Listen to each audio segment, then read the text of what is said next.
is for one fall with a 10-minute time limit. In the red corner, at 260 pounds, from Tehran, Iran, the Iron Sheik.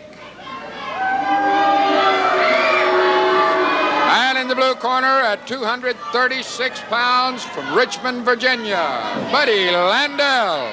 As the introduction, the Iron Sheik versus popular Buddy Landel. Alfred Neely waiting for time to call the bell as he calls both men. There goes the bell. The Iron Sheik. You know, in this country, more of the athletes are into weightlifting as a means of building size and strength and from injury maintenance and for rebuilding injuries. Many of the Europeans use different kinds of exercises and not necessarily weight training. So apparently the Sheik has something that's traditional in his country in those clubs. He's very used to doing it. He's probably been doing it since childhood, graduating to heavier and heavier clubs.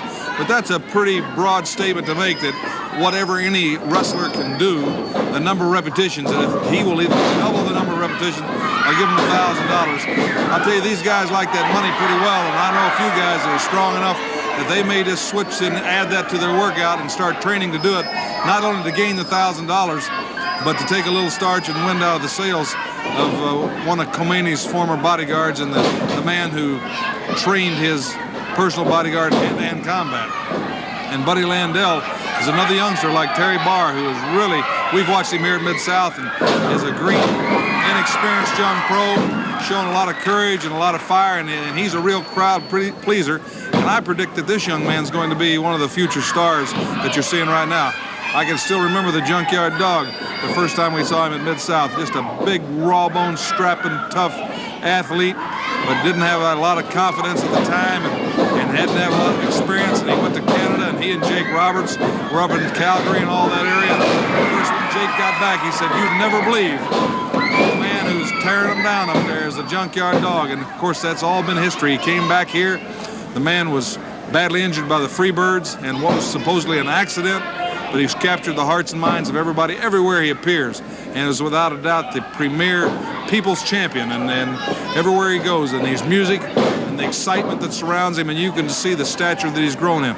So you could be looking at another young star like that in the future.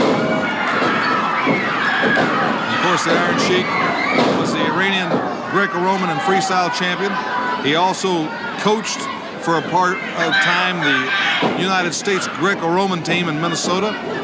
So he's got a tremendous background. Like I say, he's very nationalistic. And I guess it all came out with the Iranians when they were able to so-called stalemate the United States in the Iranian hostage situation. I think it made them all a little more proud. They thought they'd really done something. Of course, I don't think they realized that if the United States would have wanted to, it could have all been over in about one day.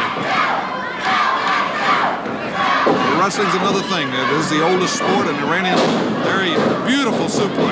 Look at that Greco-Roman training. And he hit Landel with it and knocked him out. And the Iron Sheik gains a victory over courageous Buddy Landel. We'll be back.